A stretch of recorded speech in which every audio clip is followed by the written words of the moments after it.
Como uma espécie de um à parte aqui, é importante a gente falar também sobre essa República de Novgorod ou Novográdia em português. É interessante por vários motivos, ela é um negócio bem atípico, e a gente começa com a formação dela. A gente não tem uma data precisa, mas provavelmente por volta de 850, 900, essa república já existia. E ela continua existindo até por volta de 1470. O que significa isso? Ela ficou de fora da invasão mongol. Então, enquanto a gente tem toda uma Rússia baseada num sistema de monarquia, num sistema de império, sendo capturada pelos mongóis, que conseguiram varrer praticamente não só esses reinos, mas a gente também viu a parte da Polônia, Hungria, vários locais dos islâmicos no Oriente Médio e assim por diante. A República de Novgorod consegue sobreviver, praticamente ficando imune às invasões. Vocês têm aí um mapa que eu coloquei no blog, mostrando a região que essa república fica. Talvez o fato dela conseguir sobreviver tão bem tenha a ver com a posição, ficando mais ao norte, em uma região mais gelada, com a proximidade do mar. Talvez ela tenha ficado fora dos olhos de Gengis Khan e do Kublai Khan. Mas não somente ela ter resistido, mas a forma de organização dela também é extremamente interessante. Isso porque, se a gente for comparar com outras repúblicas de outras épocas, ela tem uma organização bem típica. Primeiramente, ela não é apenas urbana.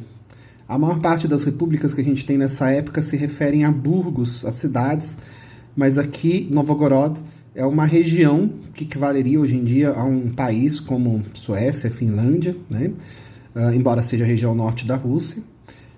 E esse local todo, inclusive a parte agrária, valiam as regras da República. Os camponeses também tinham direitos políticos, eles eram independentes, eram livres, e eles tinham o direito de voto nas assembleias das cidades, e aí, quando aconteciam, eles poderiam se locomover até lá.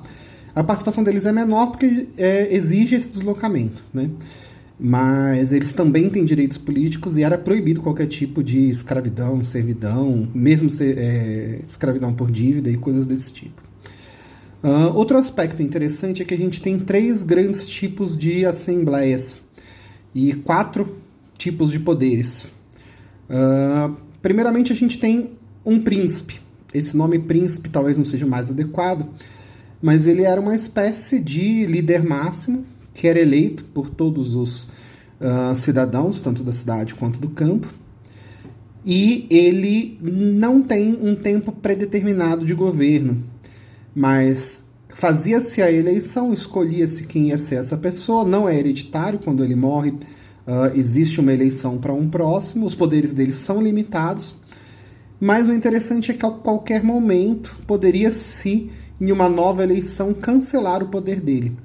Então, caso alguém ou algum grupo influente sentisse que ele não era mais adequado, convocava uma eleição, e se metade mais um das pessoas votasse pelo fim do mandato dele, ele perdia o mandato, e aí convocava-se uma nova eleição para escolher quem seria o próximo príncipe.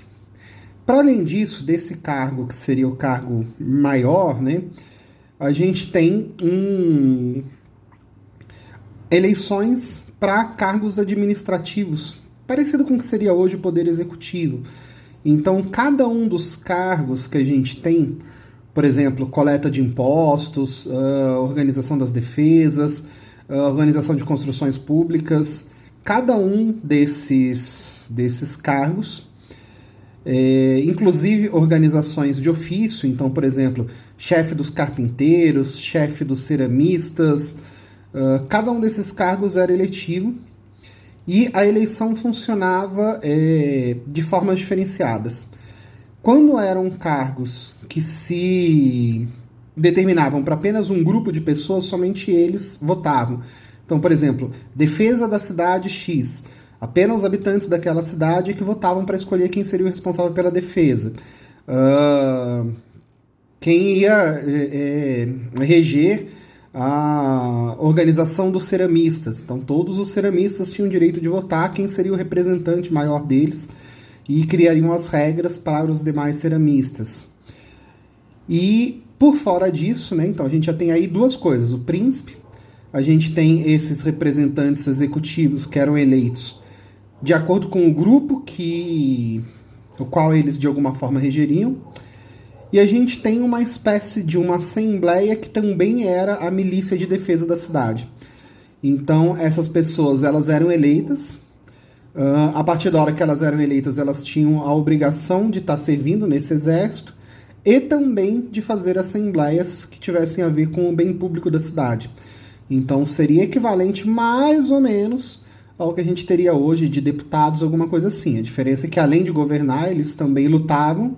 Então, nesse ponto, tem alguma semelhança, né, com a nobreza medieval, mas não era hereditário, era por eleição. E o poder deles era apenas de criação de leis que tivessem a ver com o bem público e a defesa da cidade. E o poder deles não se sobressaía a nenhuma das duas outras assembleias que a gente falou. Ou seja, as leis para os ceramicistas valeriam mais do que... para os ceramicistas só, né? Valeriam mais do que essas regras da defesa da cidade. E um quarto poder que existia era o poder religioso. Então, a gente tem um representante da religião ortodoxa.